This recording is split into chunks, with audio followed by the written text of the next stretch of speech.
दुर्वास ऋषी म्हणजे दूरवास, त्यांना फार जवळ करायची काही सोयच नव्हती. हातात कमंडलू शापून भस्म करून टाकायचे मनाविरुद्ध घडलं की, त्यामुळे फार जवळ करायचेच नाहीत लोक त्यांना. ते ऋषी आले द्वारकेमध्ये, म्हणले कृष्णा मला तुझी द्वारका नगरी फिरून बघायची.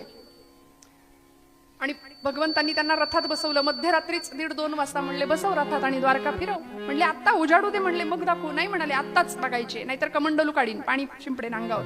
नाही नाही म्हणले चालतंय. रथात बसवलं, रथाचे घोडे जुंपले आणि स्वतः भगवंत सारथ्य करत बसले. दुर्वास ऋषींना द्वारका नगरी फिरवून दाखवायला लागले. थोड्या वेळ चालला रथ आणि म्हणाले कृष्णा थांब, ते घोडे बाजूला कर म्हणले.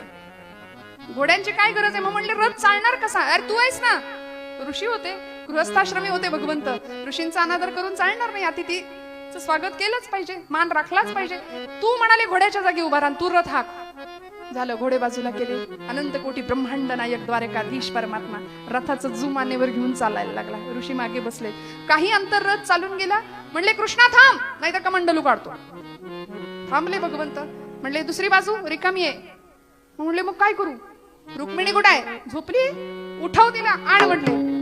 भगवंत म्हणले नको, माझी रुक्मिणी नाजूक आहे. म्हणाले नको तिला, मी नेतो ना तुम्हाला. कृष्णा रुक्मिणीला आण, नाही तर कमंडलू काढेल. झालं, रुक्मिणीला उठवून आणलं. रुक्मिणी आई साहेब जगत जननी आदिशक्ती दुसऱ्या बाजूला. भगवंत म्हणताय तू नुसतं नाटक कर, मी सगळं नेतो म्हणले, सांभाळतो. आणि रथ बराच पुढे चालत गेला. आदिशक्ती जगन्माता रुक्मिणी आई साहेब आणि इकडे अनंत कोटी ब्रह्मांड नायक जगत चालक अनेकांचा बाप असलेला परमात्मा. दोघ जण रथ हाकतायत. दुर्वास ऋषी रथात बसले. कधीही पाघळणार नाही असं हृदय त्यांचं. प्रचंड क्रोधिष्ट आणि कुपिष्ट असलेले ऋषी त्या क्षणाला काही अंतर चालून रथ गेला आणि दुर्वास ऋषी म्हणतात कृष्णा थांब. अरे रथातनं खाली उडी टाकली, धावत गेले, पाय धरले भगवंताचे. म्हणले तुला इतकं छळतोय मी कृष्णा, तुला राग नाही का रे येत? राग नाही का येत?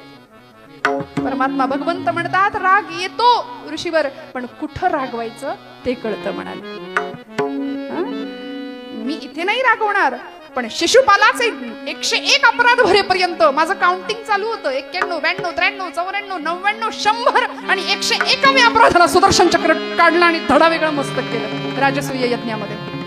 रागवायचं कुठे हे आम्हाला कळलं की आमचे प्रपंच सुखी झाले. विठ्ठल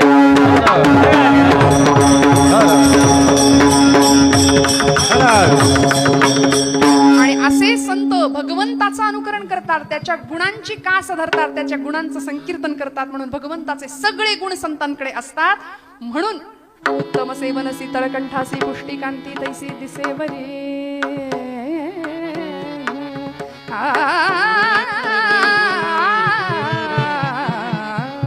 म्हणून तुकोबराय पांडुरंगाला सांगतात